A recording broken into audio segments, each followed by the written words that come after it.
ออกครับเมื่อส่งพี่น้องได้ดังเสียงนะคะเนาะเจอเข้ามาด้วยเนื้อคลิปของข้าเฮานะคะเนาะ SKL วิดีโอนะคะเนาะอันนี้ก็จะเป็นคลิปไลฟ์เซอร์ลิกได้นะคะเนาะเฮาขามาจำด้วยเซอร์ลิกได้อีกสังกันนะคะเนาะอันนี้ก็จะเป็นฟงOppo นะคะเนาะอันนี้จะเป็น Oppo A71 A7 นะคะเนาะ Oppo A7 นะคะเนาะเป็น Oppo A7 นะคะอันนี้ก็ข้าวเดี๋ยวหลายภาษามันเป็นภาษาอังกฤษก่อนนะคะเนาะอันนี้ก็เตลัยตัวกันเป็นหลายๆตีนี่ค่ะเนาะกำพองก็เตรียมมาเมืองไทยนี่ค่ะเนาะเตรียมหมอลิกไทยก็มีนี่ค่ะเนาะชื่ออันหมอก็เตมีนี่ครับเพราะว่าอังกฤษในที่ก็เฮาคาอยู่เมืองหลังใจไรกุฏินี่ค่ะเนาะอ๋อค่ะอันนี้ก็เฮาคามาด้วยกันนี่ค่ะเนาะว่ามันเป็นจะหือพองเฮ็ดจะหือเสิร์นี่ค่ะเนาะมาเสิร์จอมกันดีในค่ะเนาะค่ะอันนี้ก็ได้เป็นมาดี about phone นี่ค่ะเนาะได้เป็นโฟน Oppo นะคะเนาะ A71 นะคะเนาะโมเดล CPX 1901นะคะเนาะColorOS เป็น5จุดเวอร์ชัน 5.2 นะคะเนาะแล้วก็จะมี Android เวอร์ชัน 8.1.0 เหมือนกันนะคะเนาะจะมีแรม4ล้อม64กิกนะคะเนาะอันนี้ก็เป็นอันกาคันอัมบอสูงกะหือนะคะเนาะและมีก้นใจนำเหมือนกันนะคะเนาะอ๋อค่ะอันนี้เขาคำว่าเสริกได้จังหือนะคะเนาะอ๋อค่ะอันนี้เขาเข้าดีก็จำด้วยดีอันไรค่ะจำด้วยดีลิกได้ก่อนนะคะเนาะ SSK keyboard นะคะขึ้นมาดีในค่ะเนาะมันจะขึ้นมาดีในนะครับ SSK keyboard นะคะเนาะตอนตาลิกได้นะคะเนาะอ่านอันไปไล่นะคะเนาะนะคะเนาะจื่อคีย์บอร์ดก็ออกนะคะเนาะอันนี้ก็ออกเข้าก็ติดตั้งเข้าก่อนนะคะเนาะอ๋อครับอันนี้ก็เป็นอันจันเอาคีย์บอร์ดSS keyboard มาเย้านะคะเนาะแล้วก็ลิกได้มันอ่านอันไปไล่นะคะเนาะเนี่ยมันจะเป็นเจ้าไหนไว้นะคะเนาะอันนี้ก็นั่นคือมันได้อ่านไล่นั่นได้เจ้าหือนะคะเนาะอันนี้ก็เฮาคาก็ด้วยดีในการตั้งมันในอัปเดตมีนะคะเนาะเขาได้หาด้วยนำเต็งเว็บโปรนะคะเนาะนำเต็ง ENG นำเต็งเว็บโปร for Oppo นะคะเนาะก็เข้ากับที่ในนะคะเนาะก็ติ๊ก Oppo นะคะเนาะตอนตา Oppo อันนี้เป็น Oppo A7 นะคะเนาะ Oppo A7 ในรายเขาก็ได้เอานำเต็ง2017ตอนตา Oppo นะคะเนาะมาเจอจำด้วยนะคะเนาะเอาค่ะเข้าด้วยที่ในการตั้งเซตติ้งที่ในนะคะเนาะ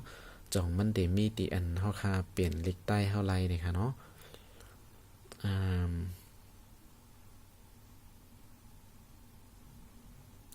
display and brightness นะคะเนาะเข้าด้วยที่ในนะคะเนาะจ่องมีนะคะเนาะมาที่ในมันได้มีฟอนต์ไซส์ในหลายๆก้อยนะคะเนาะอันเพมีว่าได้เปลี่ยนฟอนต์อีสังไลในนั่นที่ในอันเพมีนะคะเนาะอันดังสุดเขาก็มาตั้งจ้ำด้วยดีเป็นเจ้าหนังเป็นตังว่ากว่าตั้งให้มันเป็นregion มันเป็นเมืองมานนะคะเนาะดีในregion เป็นเมืองไทยอยู่นะคะเนาะ region ดีในค่ะเนาะเขาก็เลือกดีบามาในตั้งแต่เมียนมาในก็ไล่นะคะเนาะเขาคำมาเลือกดีเมียนมาดีในค่ะเนาะก็เลือก region ดีในค่ะเนาะ region มาในการตั้ง setting แล้วก็คำว่าดี region เป็นเมียนมาดีในค่ะเนาะเพราะว่าเขาตั้งเมียนมาในนั่นค่ะเนาะเพราะเขาอยู่เมืองมันได้เดี๋ยวมีลองหยับในค่ะเนาะคือการสังเกตเขาอยู่เมืองไทยนะคะเนาะข้าวยำอัปเดตตั้งเป็นข้าวยำเมืองมันกว่าแปดนะคะเนาะเขาถูกรีมาตั้งขึ้นให้มันเป็นข้าวยำเมืองไทยไรนะคะเนาะอันนี้เมียนมาไทม์โซนนะคะเนาะดีในนะคะเขาก็ปิกดีในค่ะเนาะแล้วก็มาเลือกไทม์โซนที่ของเมืองไทยนะคะเนาะแบงเก้านะคะเนาะเลือกดีแบงเก้าดีในไรนะคะเนาะเอายันกงนะคะเนาะก็อันไหนก็ข้าวยำก็ดีเป็นข้าวยำเมืองไทยกว่านะคะเนาะก็อีก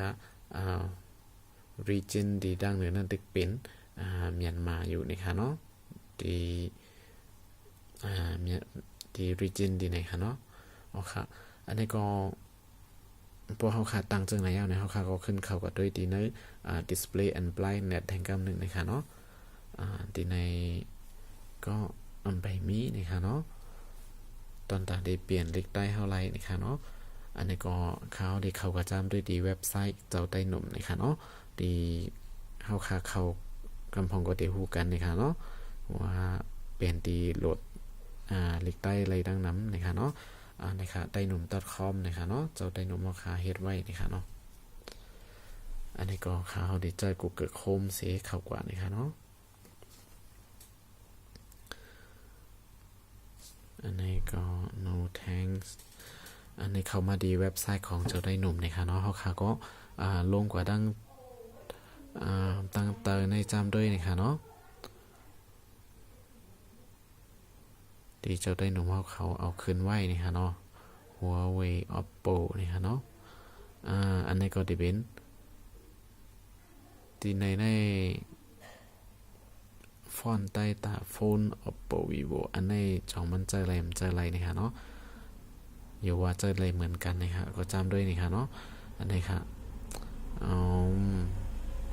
เพราะฉะนั้นในพี่น้องเขาก็ตอนตาอันนี้เขาค่ะก็จำด้วยเขาก็ดีใน Play Store ในเหมือนเก่านะคะเนาะแล้วก็เข้ามาดีMIUI นะคะเนาะ Team Editor Pro นะคะเนาะ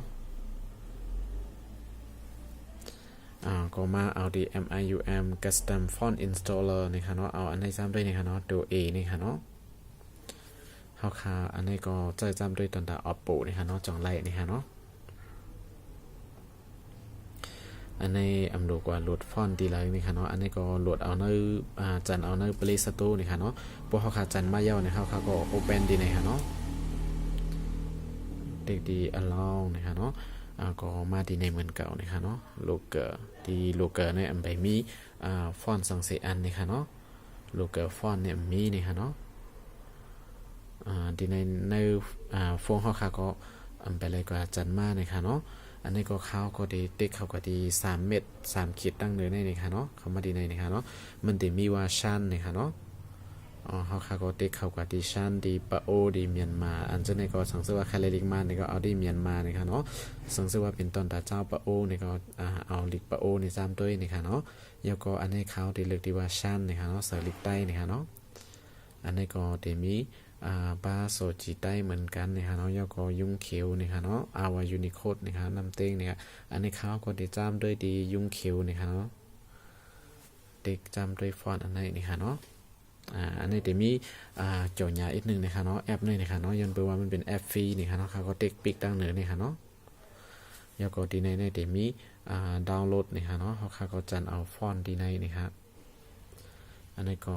โหลดกั้มก้อยนะครับเนาะแล้วก็มีจอหยาขึ้นมาแทงนะครับโฆษณานะครับเขาก็ปิกลงที่ทางเหนือเนี่ยนะครับเนาะแล้วก็มันจะมีว่าแซดในต่างๆเนี่ยนะครับเนาะจะมีว่าแซดดีในครับเนาะเขาก็เต็กดีในชาแซดนะครับแล้วก็เต็กดีอันที่3ก็ไล่นะครับเนาะอันที่3และอันที่2ก็ไล่นะครับเนาะเต็กดีอันที่3นะครับอันนี้ก็มันก็ให้เขากว่าที่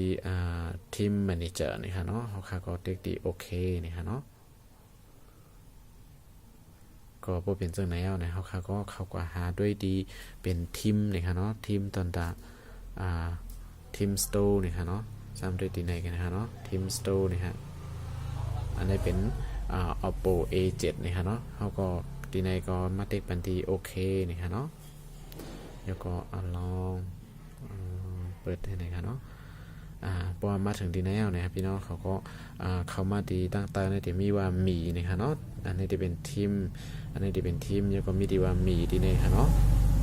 เข้ากับดีในแล้วก็ my team ดีในตามด้วยดีในนะคะเนาะ my team นะคะเนาะmy team ดีในเนี่ยไปมีนะคะเนาะดาวน์โหลด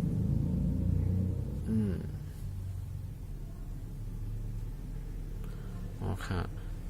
จะเห็นในอำไลนี่ค่ะเนาะเฮ็ดซื่อหนังสือมันบ่ได้อ่านออกไลในนั่นก็เฮาค่ะก็เข้ากว่าดีเว็บไซต์เมื่อไกลจำด้วยนี่ค่ะเนาะ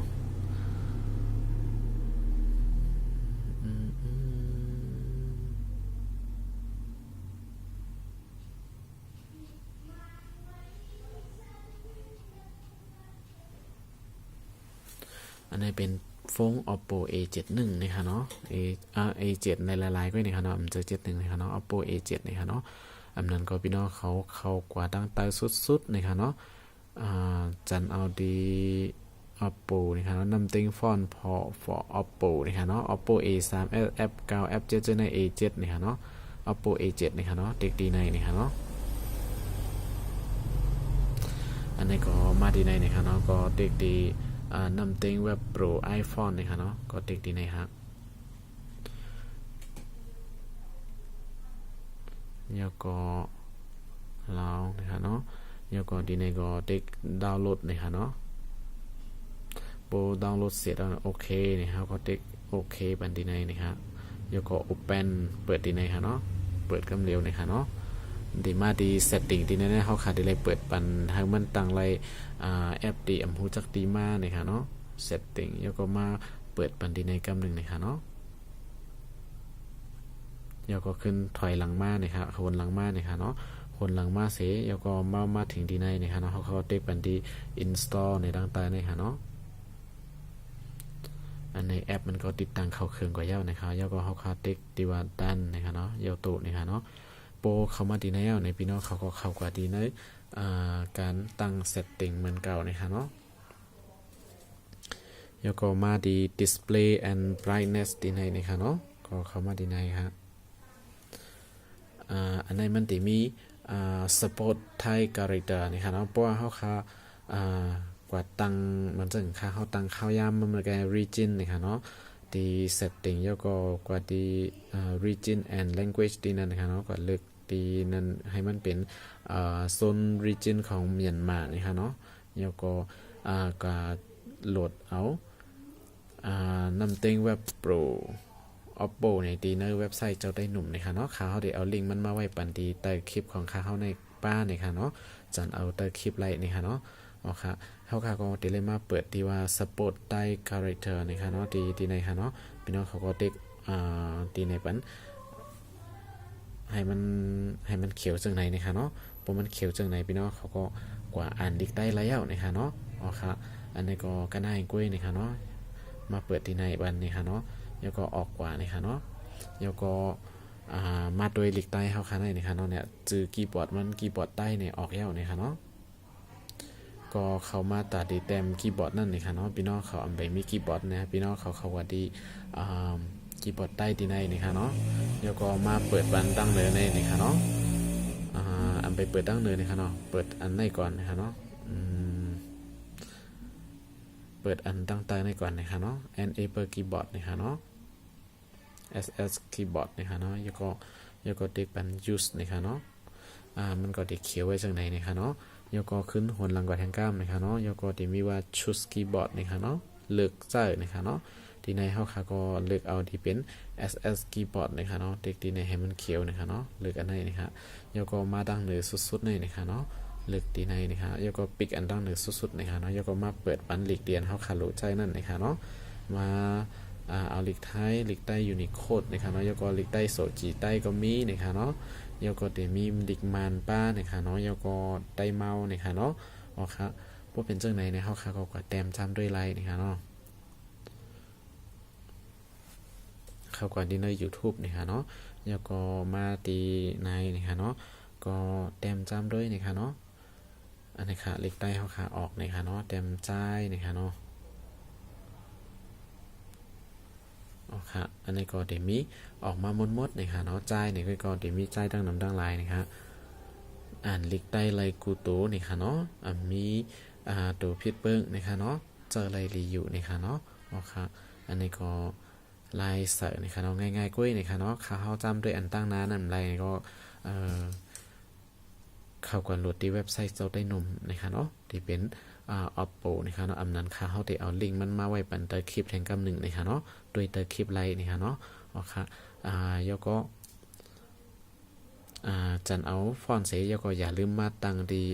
region and language ดีในการตั้งดีในนะคะเนาะร้านนี้แทงกำนะคะเนาะอันนี้ดีเข้ามาดี setting นะคะเนาะการตั้งค่านะคะเนาะแล้วก็จะมีดีอันเป็นตัว A นะคะเนาะตัว A เหลืองๆนะคะเนาะโลโก้นะคะเข้ากับดีในนะคะเนาะแล้วก็เอาดี region ในตั้งเหนือสุดๆในให้มันเป็นดีเมียนมานะคะเนาะเข้ากับดีในนะคะเนาะแล้วก็เลือกเมียนมานะคะเนาะอ๋อครับอันนี้ก็ได้เป็นอันอ่านลิกได้ไล่ดีงามนะคะเนาะตอนตาก้นดีเซอร์ Oppo A7 นะคะเนาะอ๋อครับอันนี้ก็เป็นอันยาวตัวดีงามนะคะเนาะ มาสูงโกโก้กุกวนนี่ค่ะเนาะเจอเข้ามาโดยต่อปอยาวนี่ค่ะเนาะยินจมอย่างน้ำได้ค่ะมาสูงค่ะ